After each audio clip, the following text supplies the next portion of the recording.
Hello everyone, today I'm going to be taking a look at the Dark Crystal Adventure Book by Riverhorse Games. Okay, so the Dark Crystal Adventure Game, or RPG if you're an old man like me. It is a weighty tome, although I wouldn't quite say pocket-sized, but it's certainly a more manageable size for a lot of people. It is around 300 pages long. We'll get into those in a moment, and it's set in the Age of Resistance, so just after the TV show by the Netflix or that sort of thing. We'll take a look at the book in a moment, but we'll start with the most exciting thing, the dust cover. So there is Thra, where people will be playing out their lives. It has a little bit of information about healing, regions, scenes, and traveling. So this is sort of a mini GM screen. It also has the page reference for the regions in the book and locations of interest, which is very handy. So that's the GM version. You can also download it from Riverhorse's website. The book itself is a lilac-y faux leather, very robust cover, beautiful embossing. I'm not sure if this is the three suns that orbit Thra or not, but whatever it is, it's gorgeous. Not as gorgeous, mind you, as what is on the back. It's a whole constellation, a massive mystic mandala, a convergence of the planets. Who knows what's going on there? Mother Ogra probably does, but she's not saying. So I really like that. The quality is absolutely gorgeous. I keep finding myself touching it. Inside cover is another copy of the map. Inside back cover is again a copy of the map, but with this little bookmark slash test sheet. So how you gain experience and how you do skill tests and damage, injuries, whether or not you've got hindered or improved rolls. So it's quite nice because you can use it to mark off where you are, and also means you're not having to page flip a lot. It means the gameplay is cleaner. So, the Age of Resistance then, if you're not aware of the Dark Crystal, pause this, go and watch it. In fact, pause this, go and watch the TV series, then go and watch the original film, then come back. But the Dark Crystal is essentially a fantastical world ruled over by the Crystal Lords, the Skeksis, who arrived from the stars and then started to corrupt the entire world of Thra to gain immortality. The tiny gelflings who you play in this are starting to form a resistance against them. However, the Skeksis are much more powerful.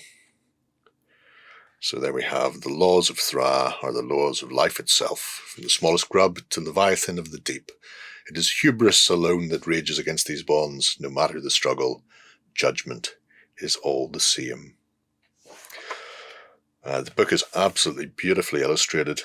A lot of Brian Froud's original artwork and concepts in here, along with other quality artists. So it explains what an adventure game is, if you're unaware.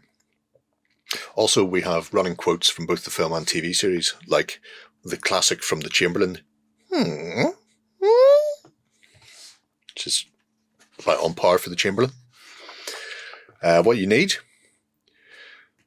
character sheets, GM sheet, pencils, pens, full set of polys.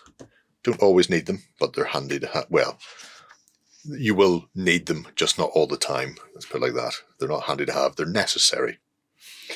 We have our GM sheet. It's this big spiral here, and our character sheet. So characters, very easy to generate. You have 2 skills that you put a dot at, and then inside those skills you get 2 dots worth of specializations. So essentially, if you think that you are trained and then you've mastered it, I think is the way it goes. So skilled, trained, mastered. That's the max you can get. Obviously, you can, over time, get experience and start to put more pips into other things as you improve on your quests. But otherwise, it's a very light system. So it's ideal for new players and kids, especially considering it's the Dark Crystal. It can't all be people in their 40s like me crying out for this, although I am. The GM sheet starts on a little spiral, and as you hit certain points, you'll be told to make notes or add in NPCs that they've met. So this little spiral journey of your party will be unique to you and for that game, which means it's like a quick reference sheet to find out where they are in the timeline and what they've encountered. Then a bit more about how to play an RPG if you're unaware. And finally, we get into the meat and potato, creating the characters. Again, the artwork in this is stunningly good. So you have the different clans: Deucin, Drenchen, Groton, Vapra, Stonewood, Sprighton, and Sifa. Each of them has a sort of layout telling you the flaws and specializations that are most accountable for those. Things like, if I go back to the Drenchen, who live in marshes and bogs. Female gelflings have wings, as we all know. Drenchen females have fin wings. They're adapted for swimming rather than flying. So that's nice. These are all archetypes that come in from the TV series. Obviously, that poor fella was all alone, so he didn't know any of this. So there we have the specializations for the various types: law, social, brawn, animals, and agility. And then flaws. So generating characters is very easy to do. And then you can send people off, beginning with the summons. Now, there are a few bits and pieces in this game that I absolutely adore. But I don't want to spoil too much of it. After you get through the initial section on combat and fighting and healing and how you actually play a game and how the rules mechanics work, you then get into a part on the creatures in the world, and then from there on, the rest of this is more or less all adventure. So if you're unaware, or if you're going to be playing this rather than GMing it, pretty much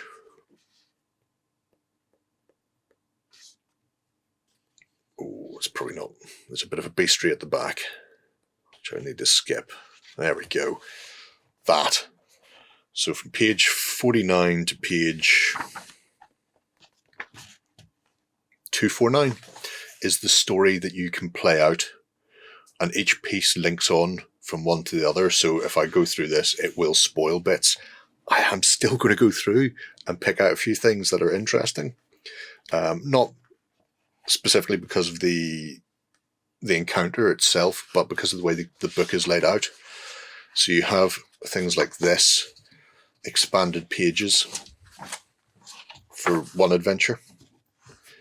There are also, if I can find them, that's another expanded page. This is that. In fact, that's a double spread. Oh, I knew I should have bookmarked this. There we go. There are a couple of places where you have these overlay sheets giving just really tactile feel to the book.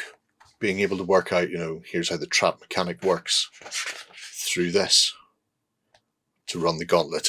So like I said, I don't want to go through all of that. Obviously, the designers have done a ton of work on this, and the book has been put together beautifully because of that. So you have, like I say,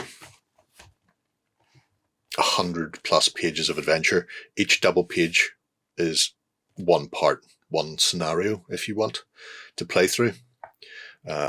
you could bridge those gaps with other adventures of your own devising, or just run through as one coherent story. So it's I think 50 in there. It's wonderful, wonderful.